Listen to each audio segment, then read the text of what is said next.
ఈ యొక్క సంఘటన నార్మల్ గా అంటే పెద్ద ప్రాధాన్యత ఉన్నటువంటి అంశమే కాదన్నటువంటి విధంగా ఈ అంశాన్ని కొంత ఎస్టాబ్లిష్ చేసింది. మరి కారణాలు ఏమో తెలియదు కానీ మరి ఏం జరిగిందనేటటువంటి విషయాన్ని అంకం రాహుల్ గారి తండ్రి అంకం రాజేశ్వర్ గారి మాటలన్నీ మనం విందాం.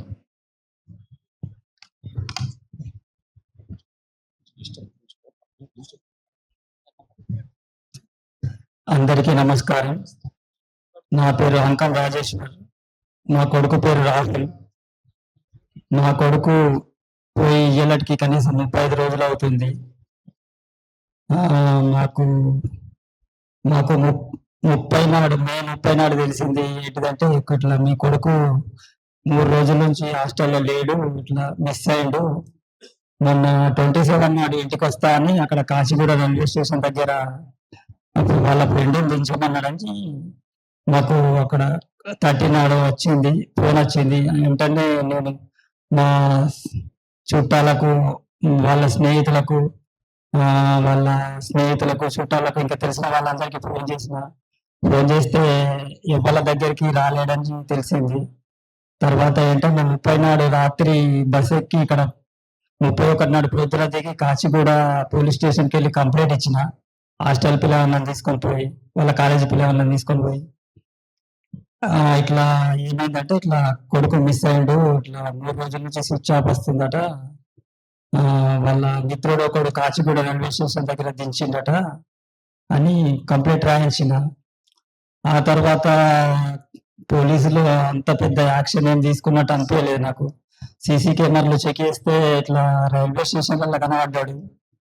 అట్లనే వారం రోజుల దాకా ఇట్లా సీసీ ఫుటేజ్ చెక్ చేసుడు, అట్లా ఇట్లా అక్కడ ఇక్కడ చెక్ చేసిండ్రు.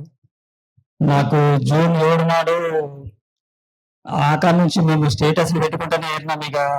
ఇట్లా మా కొడుకు మిస్ అయిందని ఇన్స్టాగ్రామ్ లో కానీ, ఫేస్బుక్ లో, వాట్సాప్ లో, ట్విట్టర్ లో, అన్నిట్లల్లో ఊరంతా ఎక్కడ ఎవరి స్టేటస్ చూసినా ఇట్లా రాహుల్ మిస్ అయిండు, రాహుల్ మిస్ అయిండు, రాహుల్ మిస్ అయిండు అని. వాళ్ళ అమ్మ ఒక రీల్స్ చేసింది ఇన్స్టాగ్రామ్ లో. ఇట్లా వాళ్ళ అమ్మ వాళ్ళ చెల్లి చేసింది. ఏంటిదంటే మా కొడుకు తప్పిపోయి 10 రోజుల ఇంతవరకు ఇంటికి వస్తలేడు, ఎవరన్నా తెలిసిన వాళ్ళు ఉంటే ఈ నెంబర్కి ఫోన్ చేయరు, అందరికీ దండం పెట్టి చెప్తున్నా అని రీల్స్ చాలా వైరల్ అయింది. అది పోయి అక్కడ ఆంధ్ర దాకా పోయింది ఆ రీల్స్. పోయిన తర్వాత అక్కడ నుండి మాకు జూన్ 7న ఒక ఫోన్ వచ్చింది. అయితే యువనేస్తం చారిటబుల్ ట్రస్ట్ వాళ్ళు చెప్పింది ఏంటిదంటే ఇట్లా సింగరాయకొండలో ఒక పాడుపడ్డ బావిలో ఒక గుర్తుతో తెలియని శవం కనబడ్డది. ఆ శవం కనబడ్డది. అయితే పోలీసులకు ఫోన్ చేసి, చుట్టుపక్కల వాళ్ళ పోలీసులకు ఫోన్ చేసిరట. ఫోన్ చేస్తే SICI గారు వచ్చి 30 నాడు రాత్రి బాడీ తీసిండ్రట. బాడీ తీసి 31 నాడు పోస్ట్ మార్టం పంపిండ్రట. అయితే బాడీ నీళ్ళల్లో పడిపోయి డీకంపోజ్ అవుతుంది, కుళ్ళిపోయేటట్టు ఉందని యువనేస్తం చారిటబుల్ ట్రస్ట్ అని అక్కడ ఒకటి ఉంది సింగరాయకొండలో. వాళ్ళు ఏంటిదంటే అనాథ శవాలను పూడ్చిపెట్టడం, ఇట్లా దహన కార్యక్రమం చేయడం అంటే వాళ్ళు చేస్తారన్నట్టు. అయితే ఈ బాడీ వాళ్ళకి అప్పచెప్తే 2వ తారీఖు నాడే వాళ్ళు పూడ్చిపెట్టిరట బాడీని.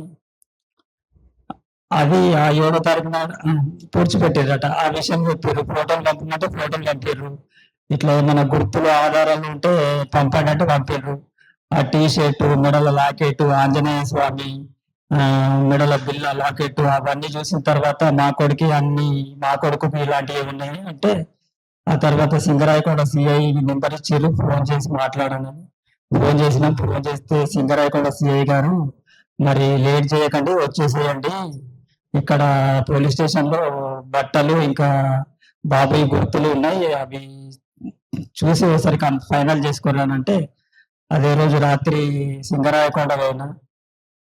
7 నాడు పోయి 8 నాడు ప్రొద్దున దిగి ప్రొద్దున సింగరాయకొండ పోలీస్ స్టేషన్కి పోతే అక్కడ వాళ్ళు తీసుకెళ్లి చూయించి ఇట్లా అవి మా బాబాయ్ అని బాగా కన్ఫర్మ్ అయిపోయింది. నేను బాగా ఏడ్చిన తర్వాత అక్కడ ఏడ్చిన తర్వాత CI లోపలికి తీసుకుపోయి కూర్చుని పెట్టుకొని అక్కడ చాయ్ తాపించిండు చాయ్ తాపించిండు. తర్వాత తర్వాత చెప్పిన ఇట్లా 100% ఈ బాడీ మా బాబుదే, ఈ తాయెత్తు ఉంది, మూలధనంకు తాయెత్తు కానీ ఈ లాకెట్ కానీ ఇవన్నీ చూపించిన.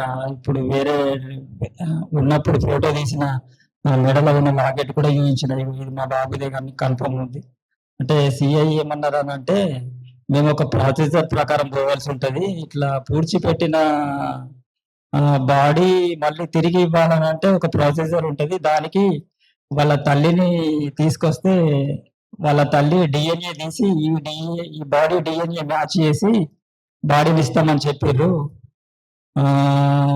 అక్కడ మంగళగిరిలో డీజీపీ ఆఫీసులో ఇది డిఎన్ఏ ల్యాబ్ ఉంది, అక్కడికి వెళ్ళి వాళ్ళ అన్నం తీసుకెళ్ళి ఇట్లా షాంపుల్ ఇచ్చిరా, మేము స్లాట్ బుక్ చేస్తామని అన్నారు. తర్వాత 2 రోజులు బతిలాడిన సింగరాయకొండలో, అయినా కానీ ఇవ్వలేదు. అక్కడ తెలిసిన వాళ్ళు ఉంటే వాళ్ళతో కూడా ఫోన్ చెప్పించిన, అయినా ఇవ్వలేదు. తిరిగి లేక 8 నాడు 9 నాడు ఉండి 9 నాడు రాత్రి మళ్ళీ ఇంటికి వచ్చేసిన. ఇంటికి వచ్చిన తర్వాత మాకు 14 నాడు ఫోన్ వచ్చింది, ఇట్లా డిఎన్ఏ టెస్ట్ కోసం షాంపుల్ ఇవ్వాల్సి ఉంటుంది ఇక్కడ మంగళగిరిలో అని. మళ్ళీ మా భార్యను తీసుకొని వెళ్ళినాం మంగళగిరి వెళ్ళి అక్కడ డిఎన్ఏ టెస్ట్ ఇచ్చొచ్చిన తర్వాత ఇక మాకు ఇంకా పోలీస్ ఎంక్వైరీస్ లేదన్నా అక్కడి నుండి మన దాసన్న దగ్గరనే ఉంటున్నాం. ఈయననే మమ్మల్ని చేరదీసిండు, లేకుంటే ఇక్కడ మాకు ఏం లేకుండా బాగా బాబు చనిపోయిందని తెలితే మేము ఒక తెలిసిన వాళ్ళ దగ్గరికి పోతే వాళ్ళు కూడా ఇంట్లోకి రానివ్వలేదు. ఎక్కడన్నా గుడికాడ రాండి, అట్లా రాండి ఇట్లా రాండి అని మిమ్మల్ని అనిపించింది. ఇక మేము ఇక్కడ బీసీ రాజ్యాధికార సమితి దాసన్న దగ్గరలో ఉన్నాం. ఆయన ఒక్కొక్క దేవుళ్ళ వేసిండు, మమ్మల్ని ముందుకు నడిపించి. నిన్న కూడా డీజీపీ దగ్గర పోయి కల్పించిండు.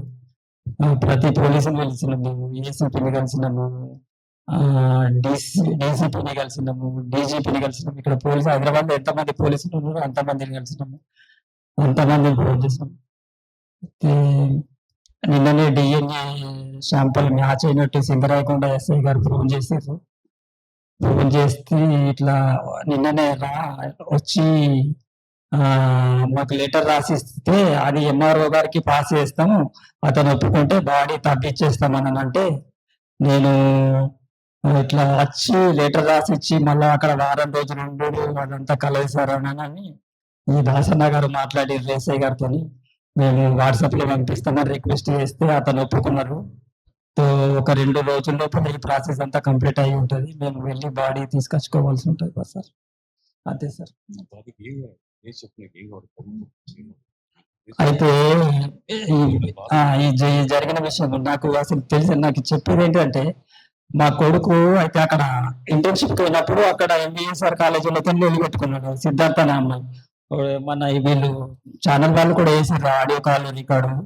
వాడు అంతగానో బెదిరించారు పిల్లగాళ్ళు, ముగ్గురు నలుగురు, అరే కాలేజీకి రారా, కాలేజీకి వచ్చి ఇట్లా సారీ చెప్పిపో, లేకపోతే నీ ఇల్లు తెలిసే, నీ అడ్రస్ తెలిసే, నీ ఇంటికి వస్తా, నీ హాస్టల్కి వచ్చి కొడతా అని అంటేనే 26 నాడు భయపడి రాత్రి వేరేళ్ళ దగ్గర పోయి పండుకున్నాడట. కనీసం మరి పోలీసులు నేను ఒకటే ఇట్లా పోలీసులు వాళ్ళను తీసుకొచ్చి లోపలేసి ఇంట్రాగేషన్ చేయొచ్చు కదా, ఇన్ని రోజులు వాళ్ళని అరెస్ట్ చేయలేదు కదా కనీసం. మరి ప్రూఫ్ లేదంటే ప్రూఫ్ కూడా ఉంది, అక్కడ చాటింగ్ ప్రూఫ్ ఉంది, ఆడియో ప్రూఫ్ ఉంది, అన్ని ప్రూఫ్ ఉంది.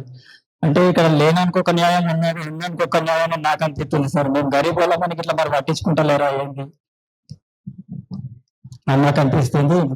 వాళ్ళందరినీ ఇక్కడ ఉన్న పెద్దలందరినీ కోరుతున్నది ఏంటిదంటే, మా కుటుంబానికి న్యాయం చేయండి, న్యాయం చేసి. ఎందుకనంటే నేను ఏడిసి 35 రోజులు అవుతుంది సార్ ఇవాళ దాకా.